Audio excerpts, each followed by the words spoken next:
bands like the Outlets, who were more of like a pop punk band, but they were really good. Basically looking for anything that was, you know, kind of had punk energy.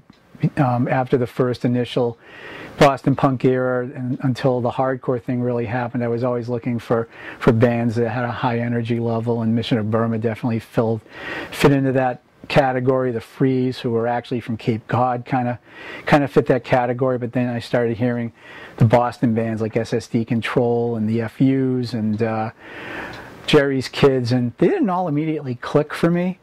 But then the Boston Not LA compilation came out in early 1982 with Gangrene, Jerry's Kids, FUs, basically all the early bands except SSD Control, who refused to be on it. So, but I started listening to those bands and started getting into those bands and going to see them live. And I remember the first time I saw Gangrene, they basically blew the Dead Kennedys off the stage. You know, three kids who were like 15 or 16 years old blowing away, you know, one of the most popular punk bands in the country. But so, you know, I definitely, you know, embraced those bands. I didn't really like SSD that much at first, but eventually they clicked for me as well.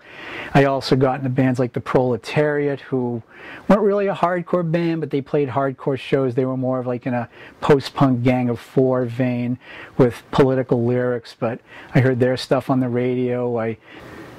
Well, Boston in general has always been a very parochial city, and that definitely transferred over to the Boston hardcore scene.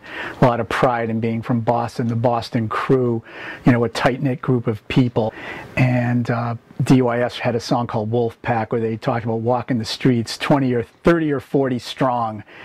And I mean, you know, it was, you know, but there was some connections with other cities. There was definitely a lot of kinship between Boston and the Washington, D.C. scene. And some would argue that Boston kind of took a page from D.C. in terms of having like a tight-knit group of people, a group of bands.